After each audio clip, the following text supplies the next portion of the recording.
이재명 대통령이 분당 순회동에 있는 본인이 실거주했던 대형 평수 아파트를 매물로 내놓으셨어요. 본인도 이제 팔았으니까 무주택이 되시거든요. 비거주 1주택, 학업이든 직장 문제로 내 집에 못 들어가서 사는 그런 분들한테 메시지를 던진 거죠. 너희도 팔어, 나도 팔잖아. 봐봐, 나도 팔잖아. 야, 이거 이렇게 되면은 수싸움이 좀 쉽지가 않을 텐데, 비거주 1주택자 분들은 이제 긴장하셔야 될 것 같습니다. 네, 안녕하세요, 소쿨입니다. 2월 27일 금요일, 오늘 뉴스에서 가장 임팩트가 큰 거는 본인이 실거주했던 대형 평수 아파트를 매도를 하시려고 매물로 내놓으셨다고 청와대에서 발표를 했습니다. 원래 실거주를 하고 계셨죠, 이재명 대통령이. 그러다가 이제 계양구 국회의원으로 출마를 하시면서 계양구 쪽에 전입을 하시면서 계양구 국회의원이 되셨고, 지금은 청와대로 들어가셨죠. 그래서 이 분당은 실거주를 안 하고 있는 상황이시죠. 근데 최근에 몇 주 전까지만 해도 나중에 대통령 은퇴하면 여기 이사 들어갈 거다. 이거는 팔라고 하지 말아라. 비거주 1주택이죠. 이거는 내가 돌아갈 집인데 왜 자꾸 팔라고 그러냐. 재건축도 동의서를 썼다. 이런 게 얘기를 하셨었는데, 갑자기 오늘 청와대에서 이거를 매매 물건으로 내놨어요. 파신다는 거죠. 이렇게 팔고 나면 그럼 우리한테는 이게 어떤 영향을 미칠까요, 여러분들? 내 집 마련을 하시려는 분들이나 아니면 이제 전세로 우선 사놓고 나는 이제 나중에 들어가야지 했던 비거주 1주택자, 지금 이재명 대통령이 비거주 1세대잖아요. 그런 분들한테 버틸려면 버텨라. 이제 대금으로 어떠한 그런 선택의 대가를 치르게 하겠다, 이런 말씀을 하셨는데, 본인도 이제 팔았으니까 무주택이 되시거든요. 국세청장님도 지금 송파에 문종동에 내 집이 있으신데 지금 애기들 학업 때문에 지금 그쪽은 전세로 주고 다른 데 전세 들어가서 사신다. 비거주 1주택이신 것 같은데, 그런 분들도 이제 다 파셔야 되는 건가요? 비거주 1주택, 학업이든 직장 문제로 내 집에 못 들어가서 사는 그런 분들한테 메시지를 던진 거죠. 너희도 팔어, 나도 팔잖아. 봐봐, 나도 팔잖아. 야, 이거 이렇게 되면은 수싸움이 좀 쉽지가 않을 텐데, 비거주 1주택자 분들은 이제 긴장하셔야 될 것 같습니다. 다음 뉴스, 강남 3구 집값이 모두 하락했다. 한국부동산원 주간 시세가 목요일날 나오는데, 서울 아파트 주간 상승률이 용산, 서초, 송파, 강남 이 4개의 구가 이번 주는 전부 다 마이너스로 돌아섰다. 2년 만에 하락이다. 강남 3구 집값이 모두 떨어졌다. 그래서 뉴스에서 대대적으로 이야기를 하고 있고, 다주택자 양도세 중과세죠. 5월 9일 유예 종료를 앞두고서 그때까지 한시적으로 세입자 있어도 팔 수 있게 정부에서 지금 퇴로를 조금 열어줬지 않습니까? 그러니까 이번에 팔아야겠다 그래서 물건이 많이 지금 나오고 있죠. 압구정 아파트 20억 깎았는데도 안 팔려요. 속타는 집주인들, 이런 뉴스도 많이 나오고 있고요. 강남 용산 집값 꺾이자 이 대통령 비거주 1주택 정조 중, 이 뉴스가 나왔단 말이죠. 비거주 1주택까지 이제는 건드리네요. 1주택자까지 건드리면은 이제 다주택자는 엄청 때리기 하고 있는 거죠. 결국 꺾인 강남 용산 집값, 노도관 금강구로 급매가 확산되고 있다. 그러니까 풍선 효과죠. 작년 11호 대책 때 규제 지역이 확산하지도 않는 지역까지 한 3개월치가 과하게 설정이 됐잖아요. 그렇게 설정되고 나면 비규제 지역이 아니라 규제 지역 안에서 확산이 벌어질 거다, 이렇게 말씀드렸잖아요. 그래서 노도관 금강구 규제 지역이죠. 그쪽으로 급매로 간다. 왜냐하면 15억 이상 6억 대출 한도 걸어놓은, 그러니까 노도관 금강구 쪽에서도 신축 대형 아파트 15억 넘어가는 건 거래가 잘 안 되고요. 15억 이하짜리, 그러니까 6억 대출을 다 받을 수 있는 거 있지 않습니까? 노도관 금강구 쪽에서도 15억 이하 6억 대출 받을 수 있는 물건은 그래도 거래가 조금씩 일어나는 모습이죠. 헬리오시티 3억 하락, 잠실 8억 뚝, 강남권 양도세 중과 앞두고 호가가 급락하고 있는 거예요. 매도 호가가 급락하고 있는 거죠. 집주인들이 다급하게 팔고 있는 거죠. 시중에 그러니까 물건은 지금 많이 나와 있어요, 여러분들. 강남부터 낙폭 확대 4월까지 조정이 이루어질 것이다. 왜냐? 5월 9일이 다주택자 양도세 중과 유예 만료지만 약정서까지 받은 상태에서 계약이 5월 9일 일어나려면 지난 시간에 말씀드린 것처럼 3주 전인 4월 중순 4월 15일 16일까지는 토지가 구청에 들어가야 된단 말이에요. 그 얘기는 이때 벌써 계약하겠다, 얼마에 하겠다, 중도금 얼마에 하겠다, 잔금 얼마에 하겠다, 특약사항까지 모두 다 요즘은 약정서가 거의 계약서식으로 다 쓰여져서 결정이 끝나요. 계약일 날은 오히려 할 게 없어요. 계약서를 쓰지만 약정서 내용을 그대로 옮겨 적는 거예요. 예전에는 약정서가 약식이었는데 요즘은 약정서가 그냥 계약서라고 보시면 돼요. 그럼 그 약정서가 거의 4월 중순에 계약이죠. 계약이 마무리가 되는 거죠. 그럼 이제 4월 중순 이후에는 뭐 약정서가 3주가 걸리니까 5월 9일까지 안 나오니까 이 계약이 이루어지지가 않는 거죠. 그래서 4월 중순까지는 조정이 이루어질 것이다. 정확하게 얘기하면 4월 15일, 16일까지는 막차로 몰려서 계약이 이루어지고 그 이후에는 어떻게 될까요? 팔면은 양도세 82% 3주택자 이상은 더 내야 되는데 팔릴까요? 안 팔죠. 매물 잔금. 그래서 4월 중순이면 요번 이벤트장은 끝난다. 그거를 숙지하셔야 되고요. 부동산 압박으로 강남 집값 하락 전화 불패 신화가 흔들거린다. 강남이 뭐 하락한 게 이번만 있었나요? 이것보다 더 큰 하락이 여러 번 있었죠. 반포자이 호가 매주 1억씩도 아니 1년 만에 10억 오르고 1억 떨어졌는데 이게 뭐 하락인가요? 강남 다주택자 발등에 불 떨어졌다. 호가 3억 뚝뚝. 전 이번 뉴스 중에서 제일 재미있었던 게 요건데요. 마귀 사냥 통했다. 다주택자 마귀라고 했지 않습니까? 그래서 마귀 사냥 통했다. 강남 집값 100주 만에 하락. 와, 2년 넘게 상승을 했던 거죠. 100주 만에 하락했다는 겁니다. 높아진 세부담의 불패시나 깨지나. 그렇죠. 지금 앞으로 늘어날 보유세, 종합부동산세랑 재산세, 이게 문재인 정권처럼 지금보다 한 3배에서 4배 정도는 높아질 거라고 예상을 하셔야 됩니다. 더 높아질 수도 있겠죠. 그럼 2026년도 2월 말 서울 아파트는 이제 어떻게 흘러갈 것인가? 한국부동산원 자료입니다. 서초 강남 송파 마이너스 썼죠. 강남 아파트가 급매물이 쌓이고 가격이 하락하고 있고 실제로 하락합니다. 전고점 대비 지금 하락하고 있고 5% 10% 정도. 그럼 언제까지 하락할 건가? 내가 내 집 마련을 언제 해야 될 건가? 그 타이밍이 궁금한 거잖아요. 4월 중순에 하는 게 가장 급한 매도자 물건을 내 집 마련으로 잡을 수는 있겠지만 그걸 협상하다가 틀어질 가능성까지 생각해서 늦어도 4월 초순에는 결정을 이번 기회를 잡으시려는 매수자분들로 하셔야 되는 겁니다. 그리고 웬만하면 3월 중에는 결정을 끝내셔야 좀 마음 편하게 그나마 일정 조율하면서 하실 수 있지 않을까. 그렇죠. 너무 막판에 몰리면은 너무 조급해서 실수를 할 수도 있고 좀 안 좋은 물건을 잡을 수도 있고 그렇잖아요. 그래서 너무 시간에 쫓기지 마시고 3월 내에는 결정을 하셔라. 그럼 얼마 안 남았죠. 지금 한 달 남았습니다. 다주택자들이 버틸 것이다. 누가 파냐? 문재인 정부 학습 효과로 매물이 안 나올 것이다. 이런 예상들이 많았는데요. 전 물건은 많이 나올 거라고 얘기를 했죠. 근데 거래가 많이 될 건가는 이건 또 다른 문제입니다. 시중에 물건은 많이 나왔어요. 근데 뭐 복잡한 조건과 그리고 세입자분들이 집을 안 보여주죠. 자기가 나가야 되는 거 뻔히 아는데 이 집주인은 지금 저쪽에 멀리 살고 있어서 여기 이 집에 들어올 생각이 없어. 하지만 새로운 집주인이 바뀌면 이번에는 자기가 전세 만기되면 계약갱신 청구권 못 쓰고 지금 매수한 사람한테 주고 나가야 되는 거잖아요. 그래서 세입자들이 집을 안 보여주기 때문에 실전에서는 이게 거래가 많이 안 될 겁니다. 그래서 이번에 못 파시는 분들이 굉장히 많을 거예요.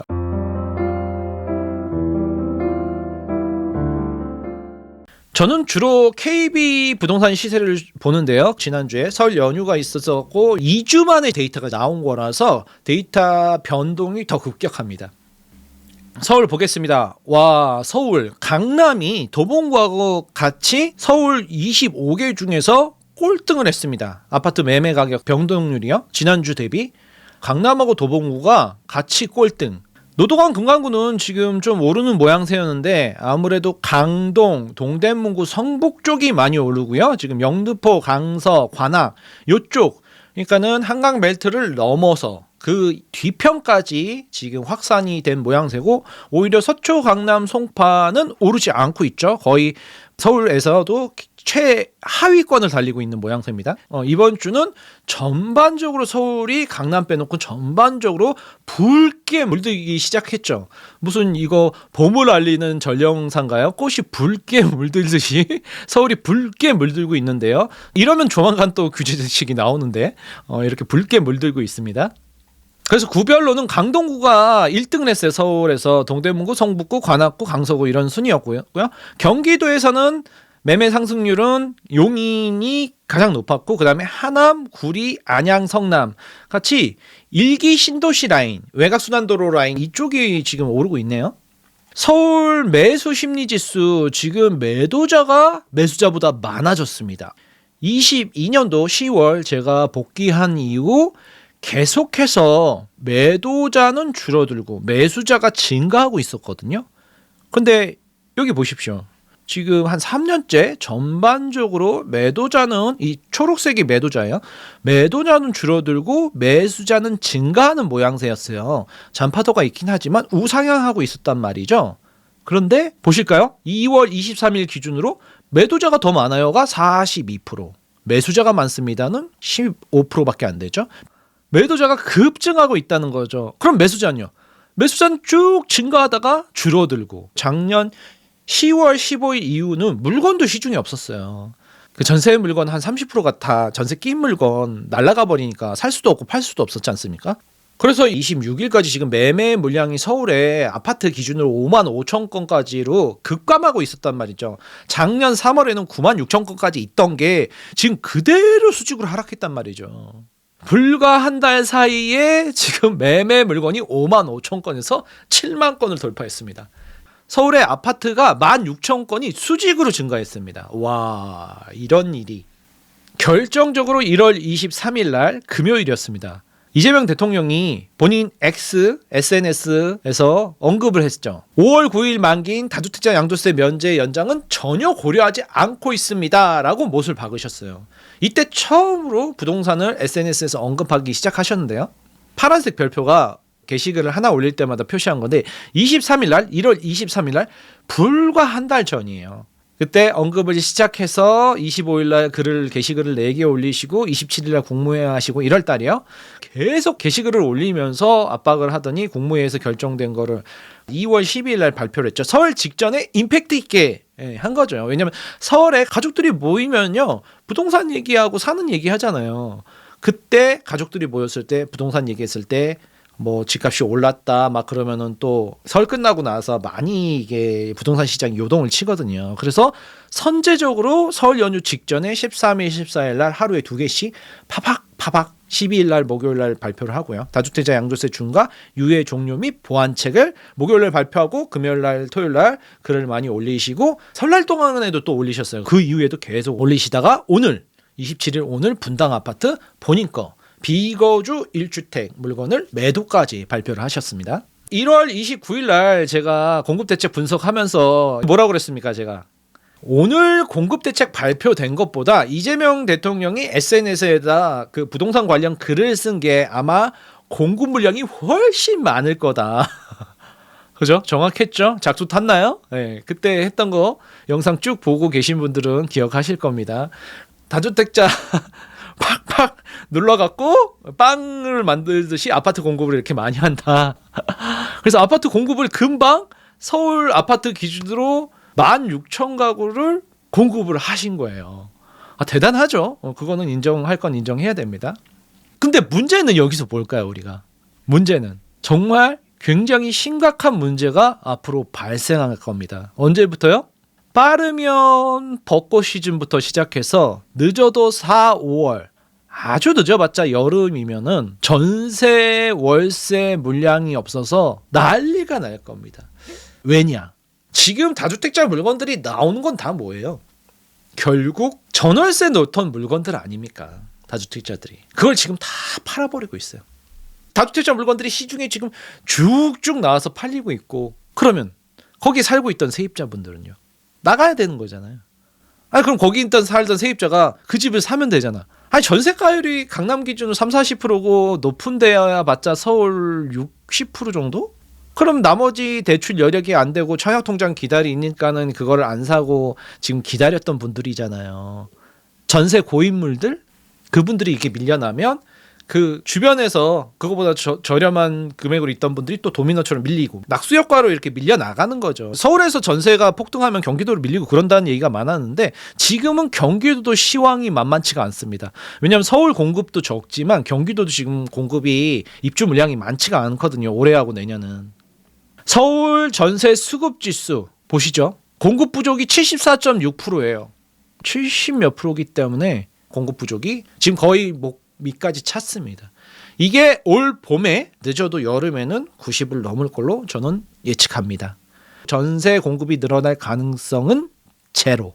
앞으로 향후 전세 구하는데 세입자분들이 헬게이트가 열릴 것이다. 서울 아파트 전세 거래 가능 물량 줄어든 거 한번 볼까요?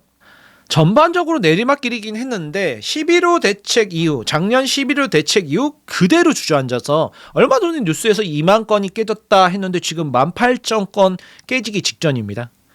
34,000건까지 재작년에 있다가 지금 2만 건이 얼마 전에 깨졌는데 지금 18,000건도 깨지기 직전입니다. 오늘 기준으로요. 서울 아파트 전세 가능 물량이요. 그럼 월세는 상황이 괜찮나? 월세가 조금 늘어나는 듯 했어요. 11호 대책 이후 그래 전세를 월세로 돌리자 하면서 월세화 시켰죠. 2만 건 넘게 있던 월세 물량까지도 지금 17,000건이 깨지기 직전이고 월세 물량 줄어든 거는 전세보다 더 심각한 상황입니다. 아파트 기준입니다. 그래서 순식간에 5,000개가 사라졌습니다. 전세는 지금 순식간에 몇 개월 사이에 3,000개가 사라졌잖아요. 1년 사이에는 뭐 10,000개 넘게 사라졌고요. 지금 상황이. 근데 이게 더 퍼져나가죠. 전세의 종말이죠. 오늘 내용 요약해 보겠습니다. 2월 27일 서울 부동산 시황. 정부의 압박으로 다주택자 매물이 증가하고 있습니다. 그래서 매매 호가는 하락하고 있지만 거래는 많이 이루어지고 있지는 않다. 신축 공급이 없고 그러니까 집값이 폭등하니까 기존 구축 물건을 시장에 많이 내보내야겠다는 정부의 전략이 먹혀들고 있고 실제로 4월 중순까지는 이 시장이 지속될 것으로 보입니다. 봄 이사철이 겨울이 다 지나갔죠. 오늘 날씨도 한 15도 넘어가던데 서울 봄 이사철이 오고 있고요. 그럼 임대차 시장이 굉장히 화랑으로 가야 되는데 시중에 물건이 없어서 신혼부부나 사회 초년생들 직장 때문에 대학교 때문에 지방에서 서울로 올라오는 3월 달에 학기 시작하고 막 그러면 올라오는 이런 수요들이 지금 2월 달에 지금 집을 알아보러 돌아다니고 있는데 굉장히 힘들어지는 상황이 될 것이다. 하지만 4월 중순 이후에 5월부터는 이 한시적인 기간 한정 세일 이벤트는 끝이 나고 더 이상 양도세를 그렇게 많이 내는 상황에서 매물은 팔 수가 없고 다주택자가 매물이 잠기면서 이제 보유세를 내든 뭐 증여를 하든 뭐 다른 방법을 하실 거다. 그럼 정부에서 가만히 있을까요? 하반기에? 아니죠. 어떤 또 보완 대책을 해서 물건이 나올 수 있게 하겠죠. 그래서 매매는 증가하지만 전월세는 급감하는 이렇게 시소 같은 거죠. 그래서 이거 두 개를 균형을 잡기가 쉽지가 않아요. 그래서 임대 사업자들 과거 정권에서 혜택을 주면서까지 이렇게 양성을 했었던 거고 그런 건데 이번 정권에서는 다주택자 때리기로 컨셉을 잡았어요. 4월 중순 다주택자 매물 잠김 후 6월 중으로 강력한 규제 대책이 나올 것이다. 왜냐하면 집값이 또 요동칠 수가 있고 그리고 선거가 끝나지 않습니까? 선거가 끝나고 나면 작년하고 비슷할 것 같아요. 예. 작년처럼 6월에 이재명 정권이 시작이 되고 그때서부터 규제 대책 6.27 대책, 9.7 대책, 11호 대책 나왔지 않습니까? 등록 임대 사업자들이 2018년도에 많이 그 당시 김현미 국토부 장관 그리고 정부 정책으로 많이 혜택을 준다 하면서 등록을 시켰어요. 그래서 26년도에 그 8년 만기되는 등록 임대사업자들이 올해 많이 끝나거든요. 등록 임대사업자는 서울 아파트 기준으로 4만 채. 요 물건도 이제 시중에 매매 물량으로 나오게 하기 위해서 정부에서 하반기에는 대책을 강구해서 보완책을 내놓을 것이다. 계속. 당분간 신축 공급이 없는 감옥이기 때문에 기존 다주택자들 물건들까지 싹 다 시장에 나오게 해서 시장을 안정시키려고 정부 입장에서는 그럴 수밖에 없죠. 앞으로 5년 동안은 공급이 서울에 거의 없는 상황에서 지금 이렇게 공급이 없는 경우도 드물죠. 네, 그래서 서울 부동산 시황은 2월 말 현재 굉장히 혼란스러운 상황입니다. 이제 선거 끝나고 바로 보유세 증가를 문재인 정부처럼 한 3배 정도, 4배 정도 하고 그래도 당분간 잠잠했다 다시 오르기 시작하면 올 하반기쯤에는 문재인 정권 때 했던 15억 이상 물건에 대해서는 대출 전면 중단 이런 카드까지 나올 것으로 예상이 됩니다. 그래서 제가 계속 말씀드리지만 무주택자분들은 내 집 마련을 정말 신경 쓰셔야 된다. 정말 막차의 막차다. 특별 편성된 막차 이거라도 타셔야죠. 무주택자분들은 내 집 마련 막차를 빨리 올라타셔라. 1주택자, 2주택자분들도 일시적 2주택자분들 있지 않습니까? 빨리빨리 정리를 해갖고 똘똘한 놈 한 채로 갈아타셔라. 지금 문재인 정부부터 윤석열 정부 지금 정권까지 근 10년을 똘똘한 놈 한 채를 우대하는 정책이 이 모든 사건의 발단이었는데 지금 아직도 지금 이렇게 여러 채를 갖고 있으시면 안 됩니다. 특히 다주택자분들 제가 계속 말씀드렸지 않습니까? 정부 정책에 대항하지 말라고. 그래서 작년부터 얘기했잖아요. 이렇게 이제 진보 정권이 들어오면은 이렇게 될 것이다. 얘기한 그대로 그냥 순차적으로 되고 있지 않습니까? 그래서 계속 저한테 작두 탔다. 그런데 아니 예전에 그랬으니까 이게 지금 노무현 정권, 문재인 정권뿐만 아니라 그 전에 김대중 정권서부터 시작된 이게 네 번째예요. 네 번째 저는 26년 동안 네 번째이기 때문에 다 겪어온 일이기 때문에 여러분들한테 계속 말씀을 드리는 거예요. 그래서 다주택자분들은 똘똘한 한 채로 갈아타셔라 이번 기회에 이렇게 말씀드리겠습니다. 오늘 여기까지 하겠습니다. 다음에 뵙죠.